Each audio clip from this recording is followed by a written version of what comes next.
Para po sa ating topic na systematic theology, so dito po sa series natin na ito siguro yung topic sa seminary na siyang pinakamahaba sa lahat. No? So matagal po ako nag-aral sa seminary. So 5 years, 6 years, 7 years, 8, 9 years, almost 12 years. No? Mahabang pag-aaral. Hanggang ngayon nag-aaral pa rin ako. Iba naman yung pinag-aaralan ko ngayon. Systematic theology. Haba kasi ng topic na to, no? Systematic theology. Well, isipin niyo po yung systematic theology parang umbrella, no? Umbrella. Maraming nakapaloob doon na mga subjects or topics. Again, yung systematic theology, ito yung pag-aaral ng buong Biblia para masagot lang yung isang tanong. Kaya sabi po rito, no? Systematic theology is the careful study that asks, what does the whole Bible teach us today? So, about any given topic. Unlike a mere collection of verses, it organizes biblical truth into a unified system that helps us understand God, His works, and His will in a consistent way. From creation to salvation, the whole counsel of God speaks with harmony. Scripture alone is our ultimate authority. This means that systematic theology must flow from the unity of God's Word centered on Christ and His redemptive work. It equips believers to think biblically, live faithfully, and guard against error. So, yung basic na paliwanag ko dun sa devotion natin kanina ay pag meron kang tanong, aaralin mo yung buong Biblia just to answer that question. Usually, kapag meron ka ng paper, thesis, isang tanong lang yon, susuyurin mo yung buong Bible plus yung mga commentaries. Ang kakapal pa ng mga commentaries, no? Tsaka yung mga theological books, ang kakapal din. Para lang masagot mo yung isang tanong mo.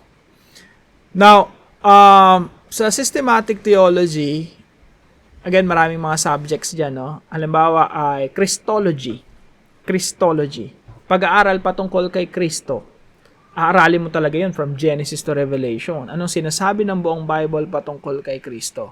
So, bukod sa inaaral mo yung buong Bible, inuunawa mo yung mga verses na related doon sa topic mo, magbabasa ka pa ng mga Christology books. Matindi rin, no?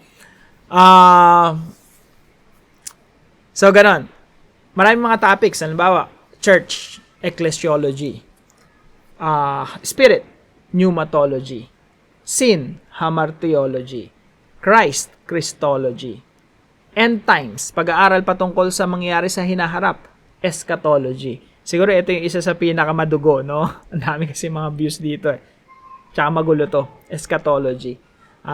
Pero ito yung isa sa mga gusto ko, kaya makikita niyo po kung kayo member dito, lahat ng eschatology discussion natin ma-access nyo, no? Kung first time kayo rito, panoorin nyo yun, no?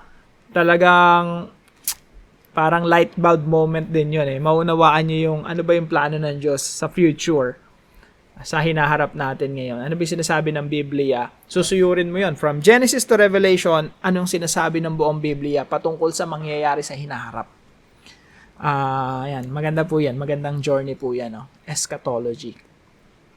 So, merong angelology, angels and demons, ano pa ba?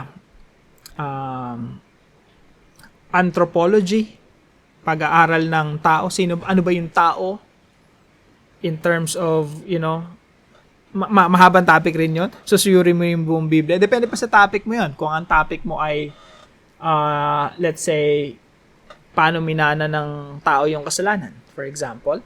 Or, ano ba yung nature ng tao? Ano ba yung tinuturo ng buong Biblia from Genesis to Revelation about saan tayo nag-originate at saan tayo patutungo. So, ano ba yung spirit? Ano ba yung kaluluwa? So, under ng systematic theology yon. Now, sa atin naman, sa ordinaryong day-to-day life, hindi naman natin kailangan yung ganong approach. Pero, importante sa atin na kasi may mga belief na tayo eh. May mga paniniwala na tayo eh.